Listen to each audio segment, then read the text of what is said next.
സുരേഷിനുമായിട്ടുള്ള പ്രശ്നത്തിൻ്റെ പുറത്ത് രതീഷ് 2 പെട്ടിയും പാക്ക് ചെയ്ത് പെട്ടിയും കിടക്കയും പായും തലയണം എല്ലാം എടുത്ത് നേരെ ബിഗ് ബോസിന് വെളിയിലേക്ക് പോകാനെ കൊണ്ട് ചാടിത്തുള്ളി ഇറങ്ങി ബിഗ് ബോസിൻ്റെ മെയിൻ ഡോറിൻ്റെ അവിടെ വന്നിരിക്കുകയാണ്. ബിഗ് ബോസിനോട് കാര്യങ്ങൾ പറഞ്ഞിട്ടും ബിഗ് ബോസിന് ഒരനക്കോ ഇല്ല, ആവിയില്ല, ഒന്നുമില്ല.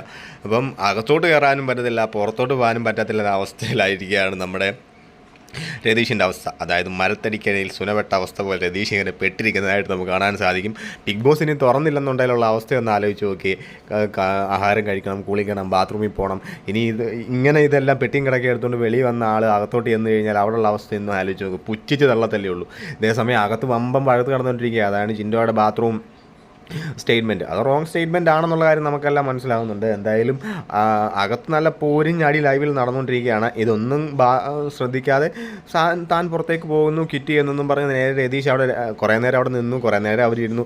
അവസാനം 2 പെട്ടിയും താങ്ങി പിടിച്ചുകൊണ്ട് രതീഷ് അവിടെ നിൽപ്പുണ്ട്. ബിഗ് ബോസ് എന്തായാലും തുറക്കത്തില്ല എന്നുള്ള കാര്യം രതീഷിന് നല്ലതുപോലെ അറിയാം. അങ്ങനെ ഒരു സുപ്രഭാതത്തിൽ ചാടിത്തുള്ളി ഇറങ്ങി പോകാനാണെന്നുണ്ടെങ്കിൽ ബിഗ് ബോസിലേക്ക് പോയത് എന്തിനാണെന്നുള്ളതാണ് വേറൊരു ചോദ്യം. എന്തായാലും രതീഷ് വിചാരിച്ചതുപോലെ തന്നെ നൈസാണ്. പുള്ളിക്കാരൻ പോകുന്നെന്ന് പറയുമ്പോൾ എന്തായാലും ആൾക്കാർ പുറകെ എന്നിട്ട് പോകരുത് എന്ന് പറയുമെന്ന് രതീഷ് പ്രതീക്ഷിച്ചു. പക്ഷേ അതൊന്നും സംഭവിച്ചില്ല.